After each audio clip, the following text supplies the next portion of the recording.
Hoy resolveremos el siguiente problema utilizando el teorema de la suma de ángulos internos de un triángulo.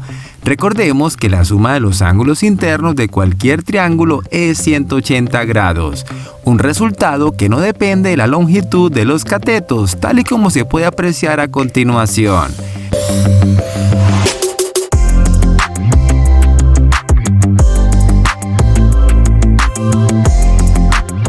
Para hallar el valor de los ángulos faltantes, iniciemos revisando los ángulos del triángulo de color verde.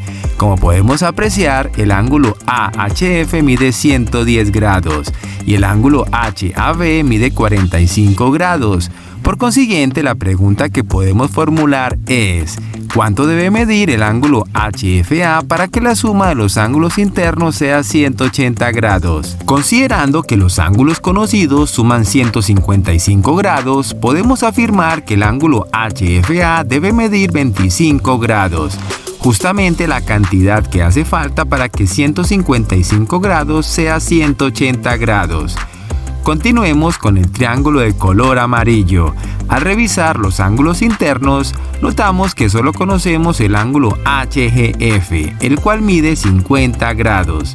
En este caso, es necesario identificar alguna relación entre los ángulos desconocidos y los conocidos, tal y como sucede con el ángulo GHF, un ángulo que sumado con el ángulo FHA es 180 grados.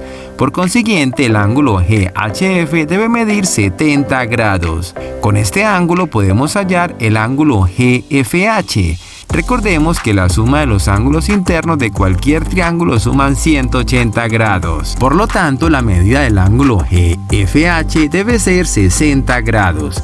Ahora continuemos con el triángulo de color rojo. En este caso sucede algo similar que en el triángulo anterior.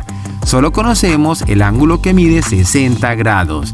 Por lo tanto, debemos buscar una relación entre los ángulos desconocidos y los conocidos que están en otros triángulos.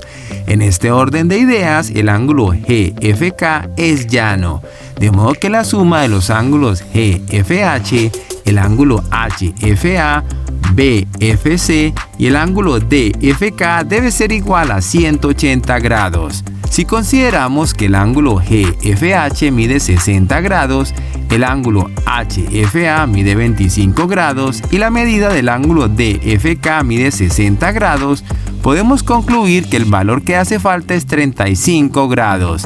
De modo que el ángulo BFC mide 35 grados. Finalmente, el ángulo FDE debe medir 75 grados, justamente el valor que hace falta para que la suma de los ángulos internos sea 180 grados. Y hemos llegado al final de este video. No olvides suscribirte, activar la campanita de notificaciones, seguirnos en nuestras redes sociales y visitarnos en nuestro sitio web. Allí encontrarás material para practicar lo aprendido. Gracias por dejarte invadir por la ciencia. Hasta pronto.